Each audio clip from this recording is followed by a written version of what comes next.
Welcome to this brief presentation of POS 360, International Relations for Students at Norfolk State University. This discussion is based on our current text, which is Essentials of International Relations, the 9th edition by McCabe and Mengst. And so we are going to dive right in, thinking about international relations, and this is some of our objectives. So sort of thinking about international relations theory, thinking about how history and philosophy have been used to study international relations and the lessons we can draw from that, particularly honing on behavioralism. In some ways, we have to think about leaders and their motivations and their actions and how this influences international relations, and then sort of think about other approaches to international relations. In the theories, we'll be talking about the major approaches, which include particularly realism and liberalism, but we'll also talk about constructivism and how radicalism has been increasingly used to discuss or conceive international relations. Now, I begin with this rather unusual image that really speaks to the heart of the changes in international relations. This appeared in the BBC maybe a couple of years ago. And of course, being from Kenya, I was very interested because from my parents' farm, you can literally see the Rift Valley. And it's this sheer drop of about probably 6,000 feet, give or take a few hundred. We, having lived there, you don't really think about the geological processes and what that might infer for international relations. But what would happen if, for example, the Rift Valley were to split up and create new nations? Not only would there be contestation, well, of course there would be probably a lot of distraction, but also contestation on who owned what. There would be new seas, there would be questions of, for example, the exclusive economic zones and those kinds of things. And so even everyday issues that we don't always think about can have the effect of introducing us to international relations and thinking about some of the developments in the field in ways that aren't always obvious. Of course, the most recent example of Russia's invasion of Ukraine, but Hamas and its actions in Israel have captured the attention of the world, and there are questions about, for example, the death toll among children and women and children, and what that implies for international relations. So all around us, we are surrounded by international relations in its various forms, and so we kind of have to think about those hidden elements of international relations. And so we'll be talking about what international relations is, what concepts one might apprehend when we think about international relations, the abbreviations that we need to keep in mind, and some of what has been studied and what has not been studied. One example of this is the implications of cyber war. So these conflicts that are occurring in personal spaces, but also in infrastructure spaces, spaces that are governed by, for example, the cyber environment, and whether, for example, a nation can declare cyber war on another and what that would imply. So we approach international relations in a globalized world, and we'll be talking about globalization and its impact on various actors, publics, and so on, and what we think of when we think about something like globalization, what we have to keep in mind. So these questions about globalization, when it began, whether it has always been there, it's just now intensifying and deepening and so on. But we'll also see how various elements of this world we inhabit are tied together. We'll see challenges that ensue in regulating own markets and economic policies in a more interconnected world. We'll think about the effects of international forces, social-cultural and cultural homogenization and heterogeneity, but also other challenges, not to individual states, but to states individually and collectively. So, for example, climate change is one of those that come to mind most obviously, but also sort of thinking about how we think about international relations, including the how we have to think about solutions. Can countries find solutions by themselves, or do they need to necessarily cooperate? How can you solve the climate challenge by yourself if the climate affects the whole world? Perhaps some places more than others. But I especially want to highlight how interconnected things are, perhaps not by focusing on the negative element of what we have come to become aware of in the past few years.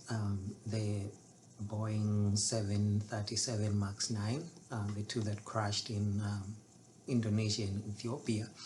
But sort of thinking about the Dreamliner and its components and its supplies. So if you look at who supplies what for the Dreamliner, you can see it's almost like a global plane. You see Japan, France, the US, Japan, lots of Japan, Italy, France, Australia, Canada, UK, Korea, South Korea. So again, you sort of think about all of these components being put together in creating the Dreamliner, and you begin to see how the world relies on other parts of the world to create some of these products. Now, of course, the MAX 9 is down there, and now we're not even just talking about the MAX 9 and its long process of coming back to taking flight back, but we are talking about the MAX 8, the Alaska Airlines that whose door plug flew out, and so the operators of the MAX 8 actually grounded the planes. And so these are Boeing planes that are operating in many places around the world. And so we think about the interconnectedness of issues, of problems, but also of human progress in flight. And so we shall be thinking about globalization and whether it's been a force for good or if it has led to unanticipated negative side effects. And what I want you to sort of keep in mind here is if you do an inventory of the things that you use today, you will likely see that you depend on other countries a lot, like a lot. There's a time I did an inventory of everything that was around me, and probably about 80% of it was from a different place other than the physical location I was in. And so, we have to sort of think about those kinds of things and what globalization intends. Now, I usually do this exercise whenever we have in-person classes. It is worth maybe thinking about this exercise. And so when we think about how we organize the world in terms of rules and so on, even society, so we need to think of the state as the basis for societal organization today. However we feel about it, it is actually the basis of societal organization today. We can't get away from it. We all belong to a state. Well, maybe belong is not a good word, but we are all subjects or citizens of states, and we do not have the choice to be stateless. But so think about the household you live in, sort of think about what the rules you live under, who makes the rules, whether you have input in making the rules or not, and or when you have when your contribution is valued, when the rules are being made.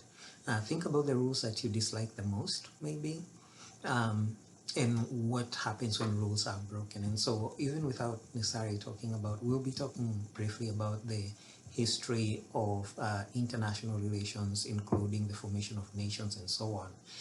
But when you sort of think about this, when rules are broken, there is usually consequences, perhaps not necessarily disciplinary, but maybe pecuniary or otherwise. And so when you sort of think about this, what can we, what decisions can we make about society and how it creates laws and regulates them so that everyone is so we don't have the law of the jungle. In here, I like to quote Rousseau, who really discusses the origin of authority, including, for example, whether it's right that makes, it's might that makes right, or whether it is agreements that serve as the basis for legitimate authority among men. We shall be talking about this a little more, but we also ought to harken back to maybe more than 2,000 years before Rousseau was writing about social contracts, to think about Aristotle in Politics, where he talks about man being a political animal, even when he has no need to seek another's help. So common interest, a good life, the good life, and so there's a whole discussion here in thinking about the good life, the golden mean, and so on. But the point I think we want to take away from is that he makes the point that men maintain a political association for the sake of life itself. So they're not necessarily compelled, even though perhaps Hobbes would argue differently with, thinking about when he argues that the state of nature is the state of absence of government. So when we sort of think about the relationships between groups of people, nations, groups of people and the nations that we create, and then the relationships of those nations, we have to sort of think about something that we call the national interest. Why do people form societies? Now, if you think about the US Declaration of Independence, it was very clear about in order to ensure their common welfare. Now, so every country purports, including, I suppose, what is left of Somalia and Libya and Afghanistan and other places, that they are doing whatever they are doing in the interest of their society. This was actually very clear during, for example, COVID-19,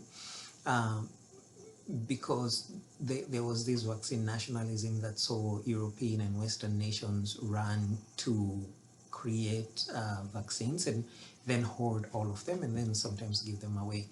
Now, countries don't always do what is in the best interest or of their finances, and sometimes you can question why countries even do the things that they do. For example, it is probably true that the beast,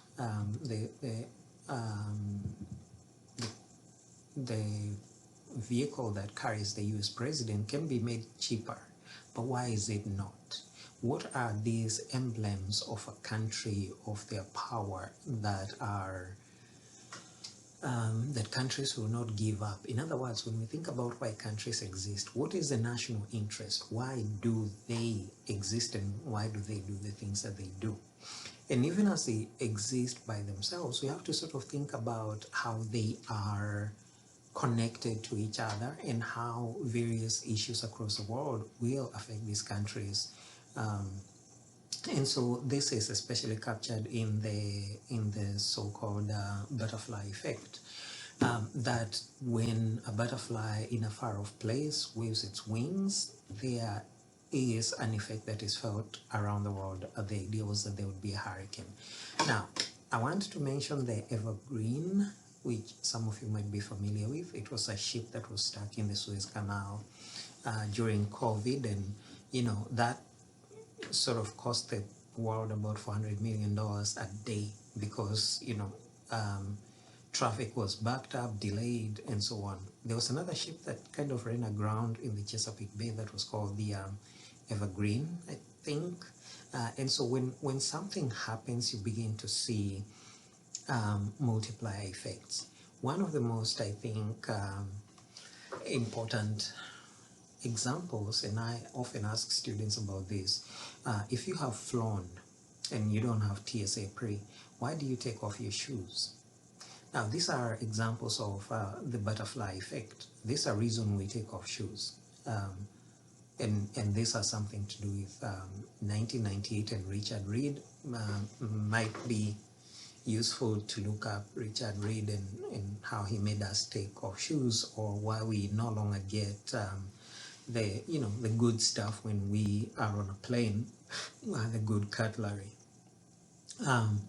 So we also think about how countries relate to each other and how they think of each other. And I want to remind us that there are countries that are powerful whose every movement affects the world. And one of those is, for example, the United States.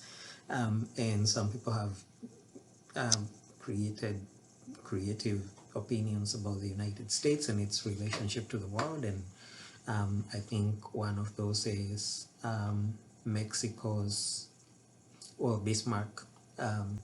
So when the United States becomes a new country that was unknown to the rest of the world, to the old empires of Europe, and then eventually becomes more powerful progressively, the Europeans had to think about this new country and what it, particularly when you think about the Monroe Doctrine. But so Bismarck had a very interesting take. And so did Porfirio Diaz. And I think most of Latin America still feels this way. But so there are countries that rise up and become important and impactful in various things. It's useful to sort of think about the US as one of those, changing what relations there were in Europe and so on. But more than that, I think it's useful to think about international relations, defining everyday life, those kinds of decisions that go on that are made every day and their impact. And so when we think about how we define international relations, we can look at those international activities that have resulted from decisions that have been taken by governments and states, but also individuals and how they affect international relations. Some individuals do. Some people make history, others just make history terrible. But so states, leaders, governments, government bureaucracies, for-profit, non-profit, international governmental and non-governmental organizations and so on have impacts. Even terrorists have an impact on how we live our lives. And so when we think about these interactions among the various actors that participate in this process of international relations, this is what we are calling international relations. So we study those behaviors, actors, motivations of individuals together and individually participating in international processes and activities. And so this is, I think, a good definition of international relations. And so we have to sort of think about how different things are connected. So for example, how IR teaches us this interconnectedness, how different actors affect various other actors, but also the earlier question of globalization and its benefit of individuals and states, whether it's been a force for good or bad, and we are disconnected, kind of what we sort of think about relating to those processes. So, a quick overview of international relations theory will tell us that there are three major theoretical approaches. And so theory is sort of like, think about standing, like where you stand and what you say. If you are, sitting down, you probably see a different view from if you're standing up, or if you're on top of a tree. I don't know why you'd be on top of a tree, but theories are used to help explain and understand the story, sort of thinking about it from outside. In other words, what are these different things that we are trying to study, and how do we see them? What can we deduce from the workings and interactions between people? How can we predict events? And so this is what theories help us to do. And so the major theories that issue in international relations include, for example, especially realism, liberalism, constructivism, and as I mentioned, Mingst and McKibben then add radicalism, even though there's also many sub-theories of international relations. Now, in short, realism are state-centric. Realism is state-centric. In other words, it looks at the international environment as anarchic, as having no hierarchical ruler. There's no one who necessarily makes the rules, maybe other than the powerful states. And sort of the driving force for states, which is power, security, and the national interest, which is defined in terms of power, self-help, and those kinds of considerations. Now, liberalism, on the other hand, acknowledges that states are principal actors in international relations, but it also assumes that human nature is basically good. People form societies, they collaborate, these societies form states, and they generally cooperate and follow international norms, even though one might point out that there have been many wars. And so, really. Yeah, and they do generally follow procedures and rules that they have agreed to support, even though it is true that they also sometimes violate those rules. The case recently before the International Court of Justice by Israel argued that very point, that Israel was potentially violating the Genocide Convention, which it is a signatory to. So the record on that is mixed, and so even if states cooperate, we still see that there are wars. Now, the other theory is constructivism, and constructivism argues that so the biggest argument is that anarchy is what states make of it. In other words, there are no fixed structures in the international system. It's what we think of them. And the way I think about this is, think about friends. Why are your friends your friends? What makes them friends? And what are they before they're your friends? But also, if you fall out with them, what are they? So it's almost like the understandings that we have with people, actors, nations, are the ones that are important in how we perceive them. The best example for this is, nuclear weapons are designed to explode and kill bunches of people. So it doesn't matter if they are British nuclear weapons or French nuclear weapons, but few Americans lose sleep over French or British nuclear weapons, but they do over China's, Pakistani, and maybe North Korean nuclear weapons, not because of what the nuclear weapons themselves do, which is the same thing everywhere, but because of the relationships that exist between Americans and those other countries. So ideas and socialization, therefore, are more important than material structure. So the perception that someone is your friend is more important than the arms that they might have. Now, radicalism or Marxism is an economic-based theory that really talks about the sort of harkens back to Marxist theories of class warfare. And so this is extended to countries. So actions of individuals are determined by economic class, and the state is an agent of the higher economic classes of capitalism, and that the international system is dominated by the capitalist system, with the capitalist nations benefiting more than perhaps other nations. And so we can sort of see the Marxist approach to this. Now, there are those who will argue that, for example, as we see with Stephen Walt, that no single approach can capture all the complexity of the contemporary world politics. And so having diverse competing explanations is a useful way to look at the world, and it is probably the case because each of the theories contribute to some understanding of the world we inhabit.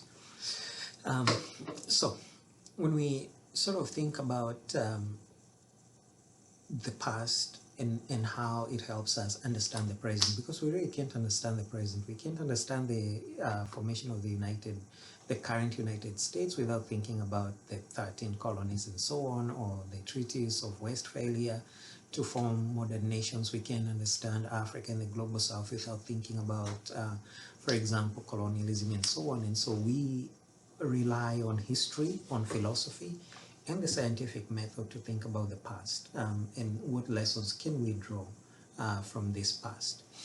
So when we think about thinking about history, or think about thinking history, we think about the importance of knowing history, discerning patterns, the background, thinking about existing conflicts, events, and so on. And so even though sometimes it's perilous to compare different things or even similar things like the Vietnam War and the Iraqi War, we can still see some elements of similarity, but also elements of difference.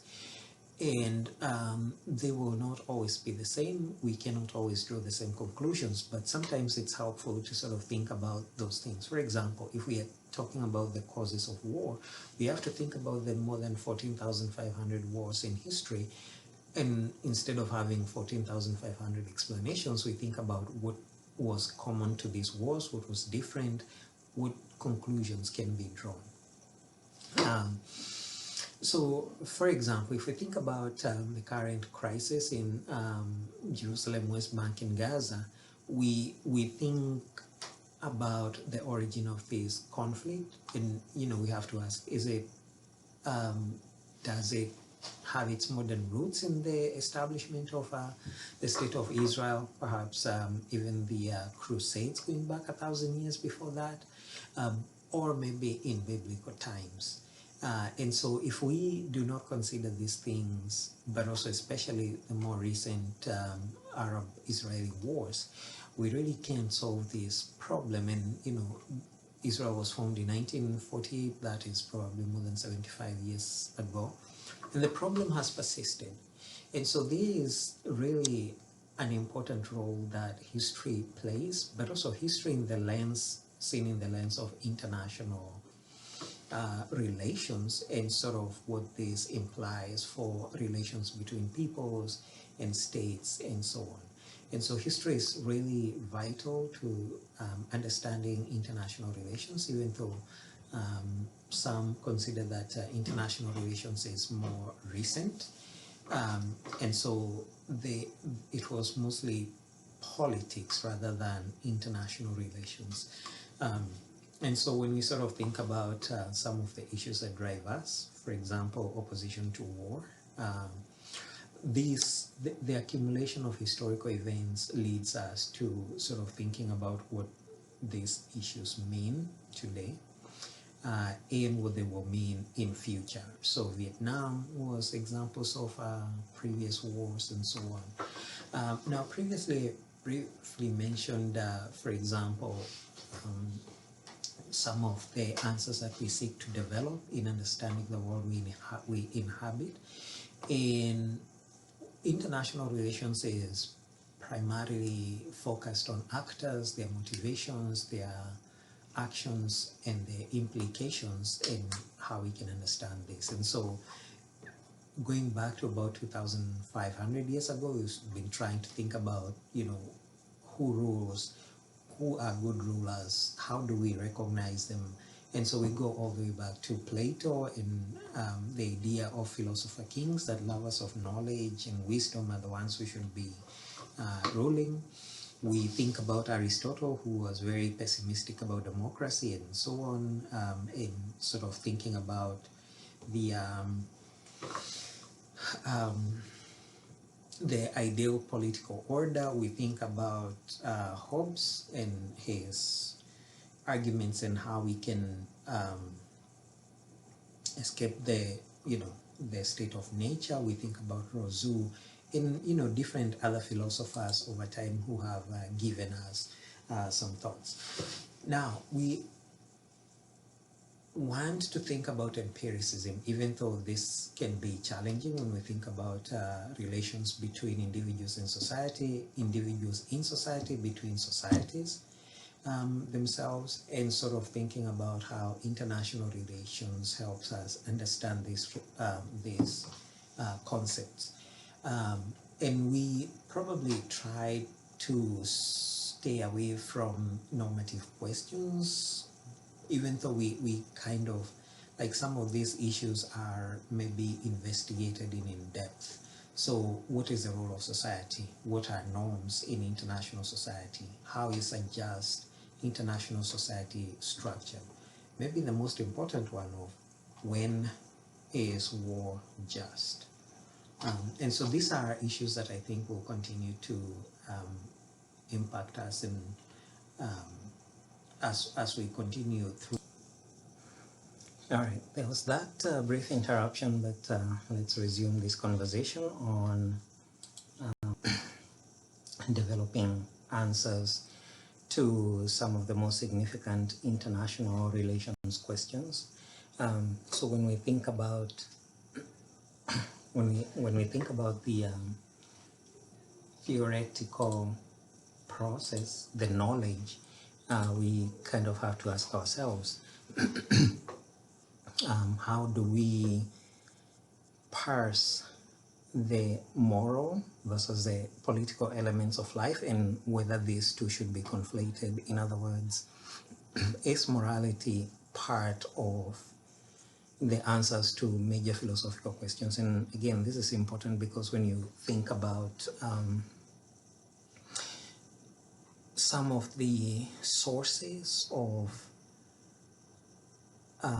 ideas about the nation state, about people, liberties, relations, and so on, they come from philosophy.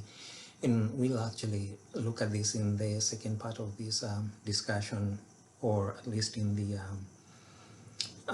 historical consideration of the sources of thinking in philosophy on IR. And so there are many questions that have both moral and philosophical questions or bases. For example, war is a facet of human existence, but the question is, when is a war just? How should a war be fought? But there will be other people who ask whether we should even contemplate war itself. Is it moral? Is it justifiable? And so these are, I think, some of those questions that we shall be dealing with.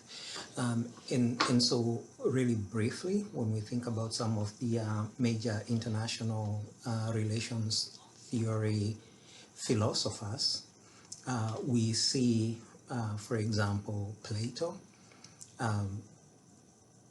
And so when he talks about the philosopher kings in the Republic, are philosopher kings the best rulers? And so Plato seems to think that they are.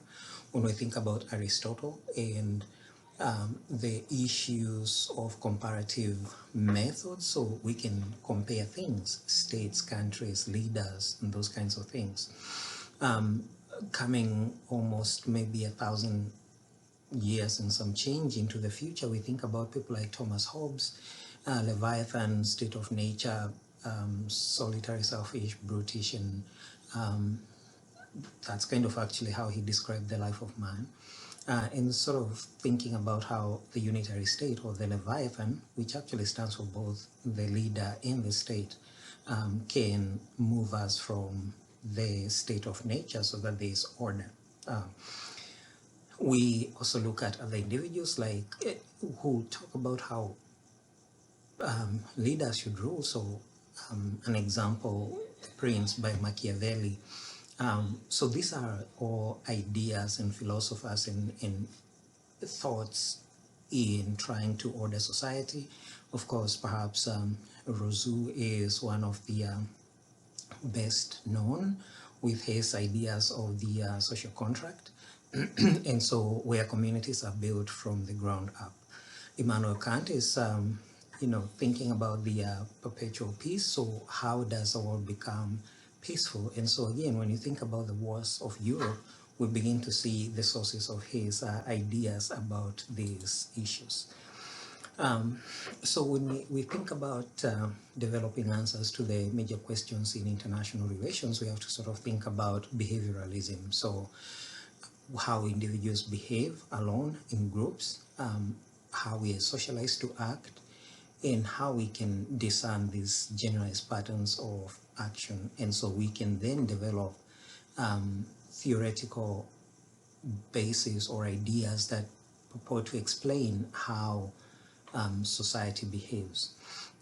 And so when we sort of think about why war exists and sort of thinking about how we can achieve peace, if we find patterns among wars, we can probably predict what would cause war and maybe try to stop wars before they actually happen.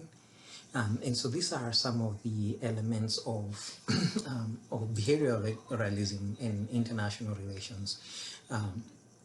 So when we think about the use of examples of behavioral approaches, studying wars, for example, by the correlates of war. But again, we have to mention that it's not the case that everyone was keeping data, including on why wars were fought. For example, in Europe, lots of 17th, 18th, and some 19th century wars were really almost family affairs, pitting cousins against cousins, including the First World War. Some of the warring sides were actually Britain, Russia, and Germany, and these were sort of cousins, maybe a little removed, but so were they fighting necessarily over states' issues?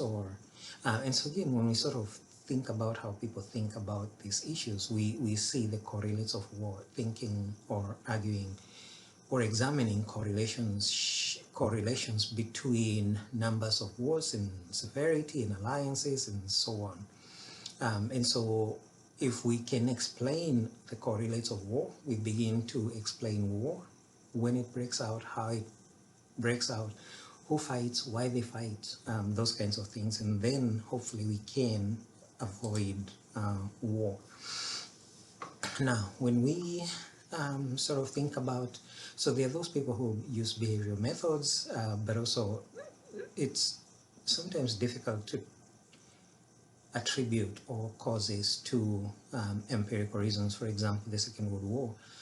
How do you empirically measure the feeling of being betrayed, as the German leader suggested? And so, but also people can tell you what they want you to believe, which is not necessarily what is true. And so we sort of have to think about other approaches that help us explain the occurrence of events. So for example, constructivism, the idea that societal beliefs and ideas are constructed. We are socialized into certain things. And for example, the best example of this that is given is North Korea's nuclear weapons versus British nuclear weapons versus French nuclear weapons. The socialization that North Korea is an enemy, or at least an adversary of the United States, makes their weapons probably more, makes scholars think that those weapons are more likely to be used and therefore more dangerous.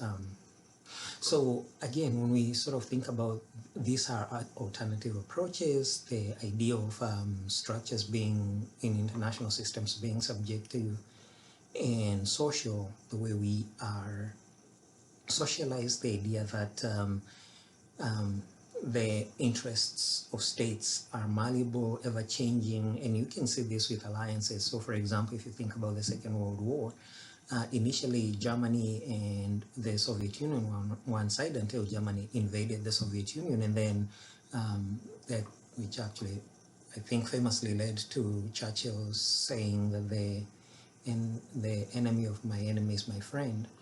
So sort of these malleable relationships.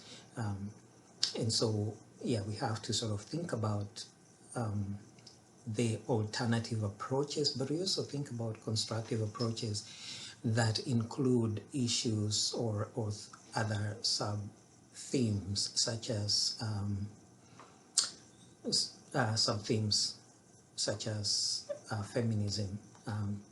And so we have to sort of think about these ideas, conceptions of sovereignty, sovereignty as, in fact, if you actually go back to like Hobbes, you will see that the sovereign is actually the individual who rules over the polity. And so these are changing in multiple meanings in history and circumstances and conventional and unconventional understandings of some of these issues. And so we kind of have to think about all of this. So we seek to move away from the entrenched.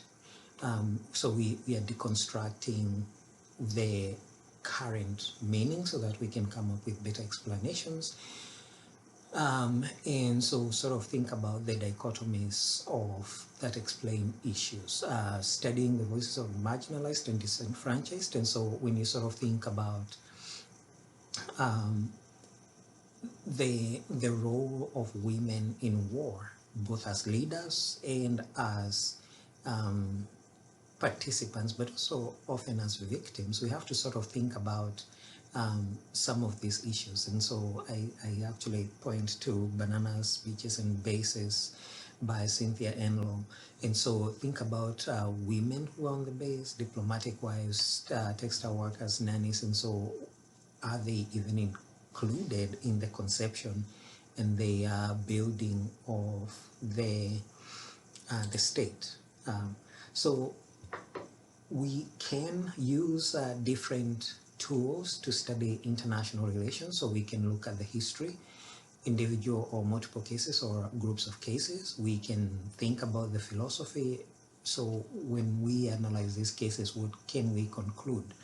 Behaviorism finds patterns in human behavior so that we can, to the extent possible, use empiricism to explain human behavior. Of course, again, human beings do things for, including things that probably they should not do. And so we have to think about those kinds of things. We have to think about alternative approaches and explanations. We have to think about who is included and who is excluded, and sort of think about what does that tell us for studying international relations. And so thinking about the others, the marginalized, textile workers, those kinds of peripheral, but even not just individuals, but also states, like Kiribati, when you think about its climate crisis, you know, what can we learn from Kiribati and other countries, and how do we approach common issues? And so there's no one way to explain international relations. In fact, there's no exclusivity in any methods, but behavioral methods can dominate because they not only look at the figures and factors, but also increasingly when people write their memoirs or when people study other people, we can find patterns of explanations. And so the alternative, we can stick with realism and neoliberal institutionalism or liberalism, but are those the only ways? It's kind of like the coin. If someone asks you how many sides a coin has, Well, it really actually depends on the coin, because while you might say two, and there's also the edge, and is that a side, and then the definition of what is a side, and so there's many approaches and nuances that we can draw in. I think it's important to actually think about all of this, so that we have a better picture of international relations in a broader sense. And so this is the end of this discussion for the time being. Next, we'll look at the historical basis of international relations.